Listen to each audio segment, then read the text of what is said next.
Up Garage Racer. Today we're reviewing the N57 engine, a highly reliable and efficient diesel engine from BMW, which is highly sought after on the used market. Today, we'll find out if it's really as good as people say.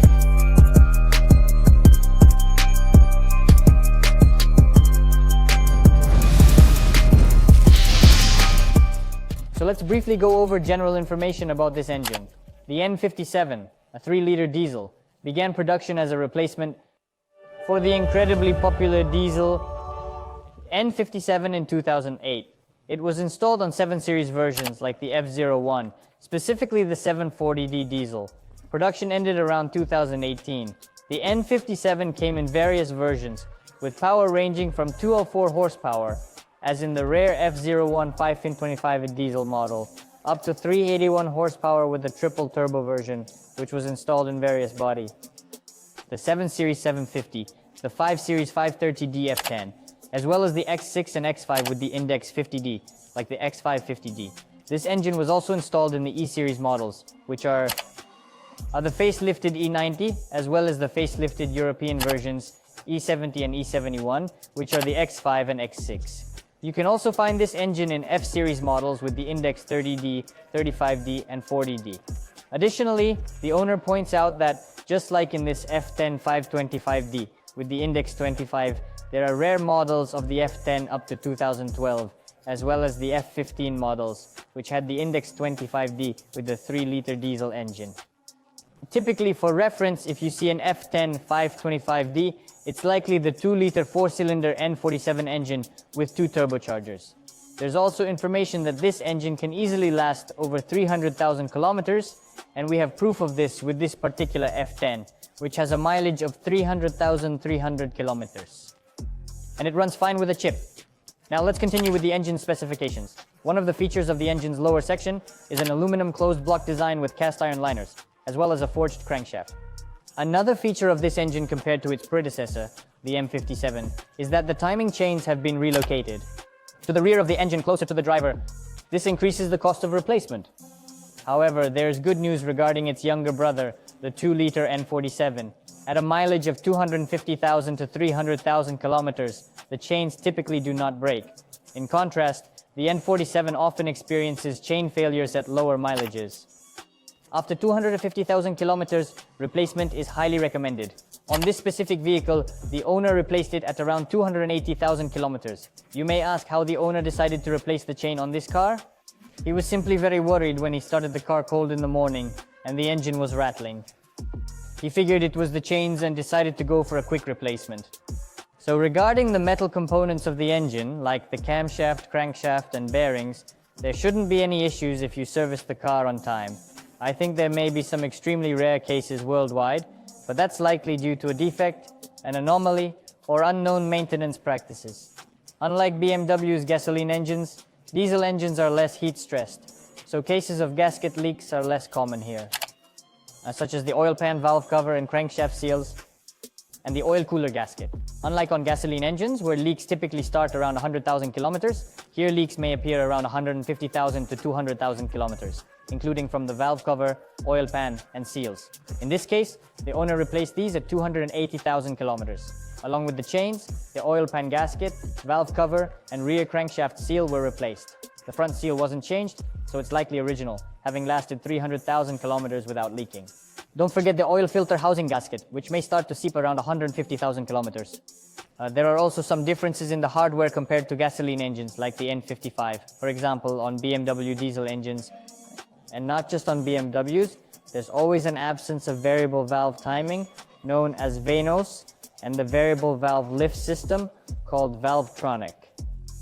This reduces potential issues in the future related to these components, as they can sometimes fail in gasoline engines. As a result, the N57 engine is essentially a straightforward dual-cam engine without the advanced VANOS and Valvetronic systems. The complexity of a diesel BMW lies more in the auxiliary systems attached to the engine itself, which we'll discuss next. So let's continue with the fuel system of the N57. In our experience, the fuel system is very reliable. We haven't yet encountered a case requiring replacement of the in-tank fuel pump, as well as the high-pressure fuel pump, known as the HPFP. Another important component in the fuel system of a diesel engine is the fuel injectors. And both piezoelectric and electromagnetic fuel injectors were used here. Electromagnetic injectors are considered more reliable. The only potential issue you might encounter with the fuel system, around 200,000 kilometers, would be related to the injectors. For example, with piezoelectric injectors, this will be noticeable through uneven engine operation, harsher performance, and it will gradually worsen. You can diagnose this through. But you can identify which cylinder has issues with the injectors. If needed, a fuel injector from a salvage yard costs about $100. But considering how rare such a failure can be, the chances and financial losses are minimal. Now let's move on to the air intake system. Air enters the turbocharger from the air filter. The turbocharger draws air through the air filter with its wheel. What types of turbochargers do we have? In this case, we have the N57. This is the 525 diesel with a single turbocharger. Here, the turbocharger features geometry controlled by an electronic actuator. This means there are no vacuum hoses or pressure converters. In the 530 diesel version, there is the same system with a single turbocharger. In the 20D and 30D versions, there is a different setup. One Garrett turbocharger with an electronic actuator that controls the geometry of the turbocharger. In the 35 diesel and 40 diesel versions, there are two Borg-Warner turbochargers controlled by vacuum hoses through pressure regulators. In the 500D version, there are three turbochargers, managed by a combination of electronic actuators for geometry and vacuum hoses with pressure regulators. The nuances in the boost control system can arise where vacuum hoses are present. The more vacuum hoses there are, the more prone they are to drying out, and after about 150,000 or 200 kilometers, there may be issues with their sealing. They can leak vacuum, leading to potential problems with the boost control system's performance, as there are several valves that distribute exhaust gas flow among the multiple turbochargers. If there are boost issues, they could be related to the vacuum hoses or the improper functioning of the pressure regulators. They can be checked, but it's better to replace them. And just replace them and continue troubleshooting if the issue persists. As a result, the 525 and 530D versions are more reliable in this regard, as they lack vacuum hoses and pressure regulators.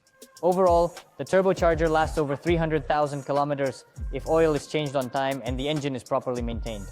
In this case, everything is fine. No one has replaced the turbocharger. The air from the turbocharger goes to the pipe leading to the intercooler, and from the intercooler, it enters the intake.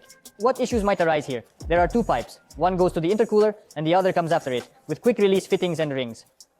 Around 150,000 kilometers, there may be leaks on the pipes below the intercooler. It is recommended to replace the O-rings on the quick couplings. If after replacing these O-rings, you still notice oil leakage or seeping in the intercooler hoses, then the issue may be much deeper. This could be due to increased oil content in the crankcase ventilation gases, indicating issues with the connecting rod and piston group, or it could mean that the turbocharger is leaking oil, or the valve itself. Of the crankcase ventilation system, there may be an issue with it, such as a rupture or improper functioning. Also, the boost hoses from the turbocharger and after the intercooler to the intake are not prone to cracking or bursting, unlike, for example, in the gasoline BMW models such as the N55 and N20. And there are instances where the plastic intake hoses can crack due to boost pressure. Here they do not crack. The air then enters the intake manifold. It resembles the Michael 57, but there are significant differences. One of the key differences between the intake manifold of the Nicholas 57 and the Michael 57 is the swirl flaps. In the M57, the flaps are square, and when they break, they can easily get lodged under the valve or in the cylinder, causing damage to the valve and cylinder, leading to either expensive repairs or engine replacement. In N57, BMW engineers addressed this issue by installing spherical-type flaps in the N57, which even if they break, will not get past the air runners into the cylinder head. Additionally, in the M57, a common practice is to remove the flaps and insert plugs, which we often do. In the N57, it is done slightly differently. Here, one shaft is removed, the plug is removed, the shaft is taken out, and all the flaps fall out. The flaps are spherical, and a plug is inserted instead of the shaft. The intake also features an EGR system, which is the exhaust gas recirculation system, which has a line running from the exhaust manifold. The pipe goes directly from the exhaust gases and through in the valve, and the cooling radiator for these gases goes straight to the intake manifold. The N57 is also highly susceptible to clogging and carbon buildup. of the swirl flaps.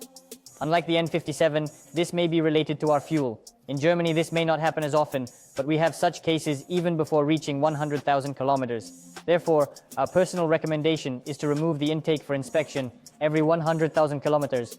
Check how your flaps are moving, whether they open fully or not, because there can be situations where they only move 20%. And everything else is covered in soot.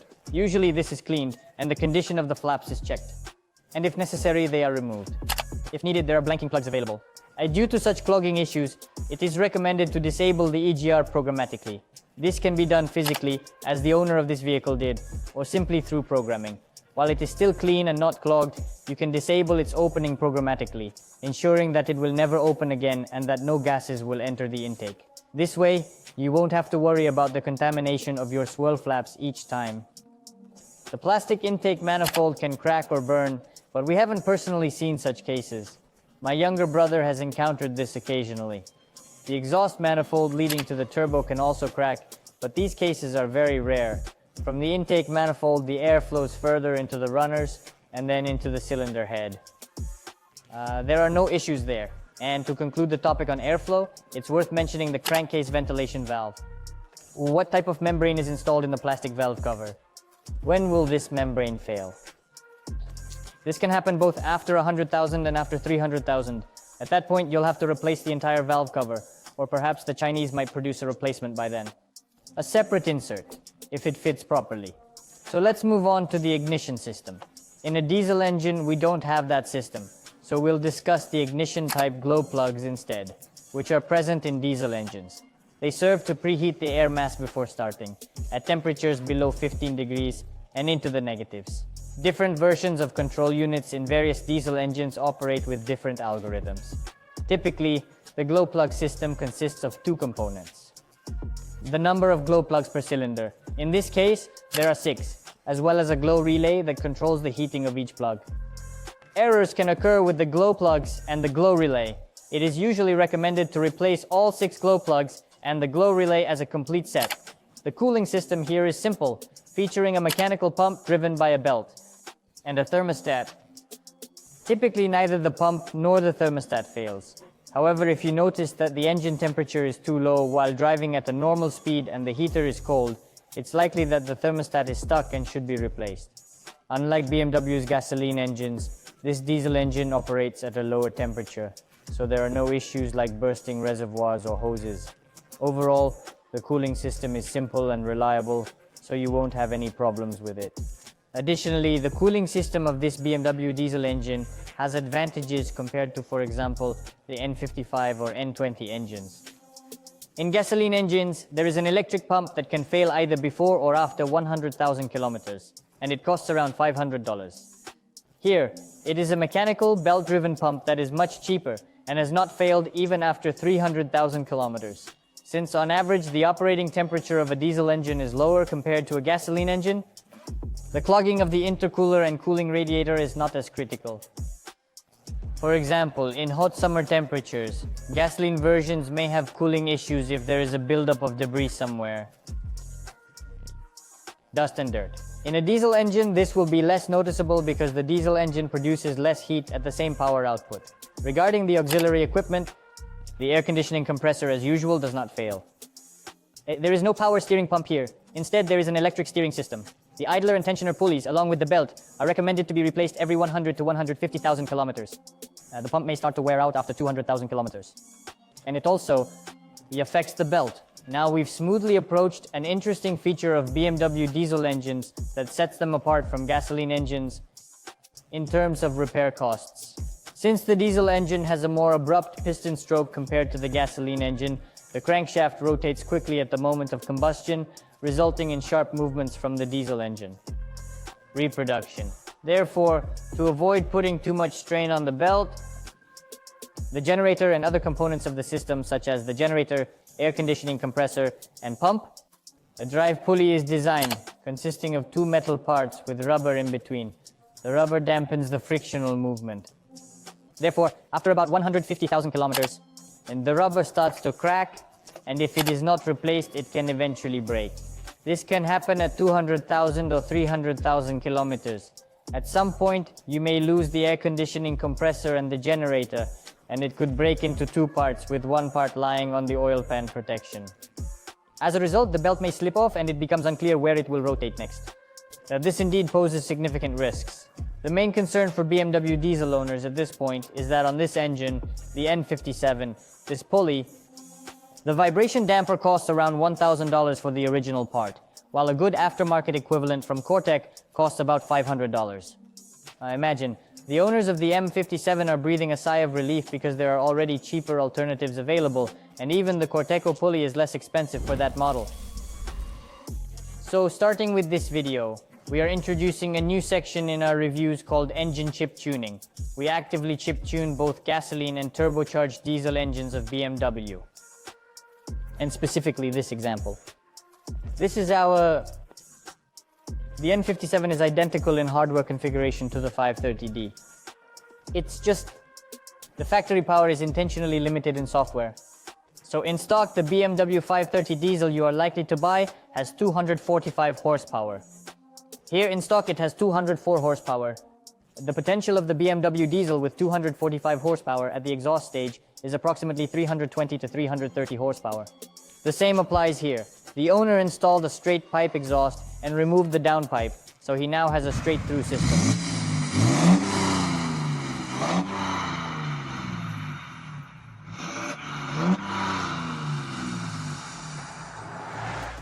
We did the chip tuning, and we expected it to reach around 310 to 320 horsepower.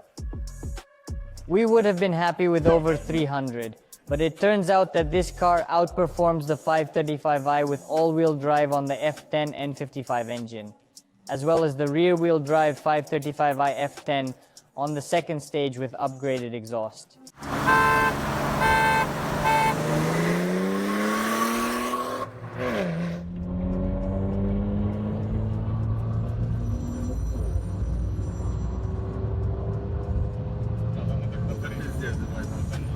The F10 is said to have around 380 horsepower, but we already know that with pneumatic wastegates, it has over 360 horsepower.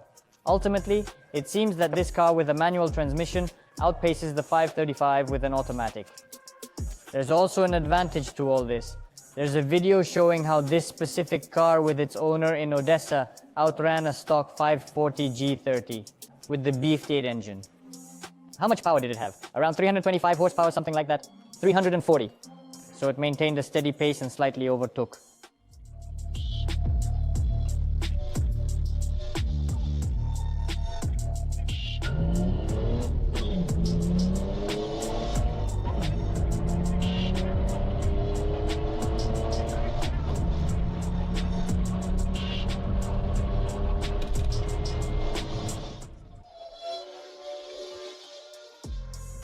The owner installed this chip right after replacing the chain at 280,000 kilometers. Now it has 300,000, so he's driven 20,000 since then, and nothing has broken yet. Based on this mileage and the chip, we can conclude that the N57 is generally a reliable engine. The car beats everything. And there are no breakdowns. We're also introducing a new segment, which is the transmission chip. Here it's a stage 45 for the manual transmission, XHP, because the owner has stage 45 Nikes. This chip is programmed into the owner's head, and when he's pushing hard in a race, he shifts without releasing the gas, instantly engaging the clutch. This allows him to avoid losing time on shifts, as is typical with a manual transmission. Just like how XHP shifts. No, XHP is there. Look, with XHP manual, boom, it shifts.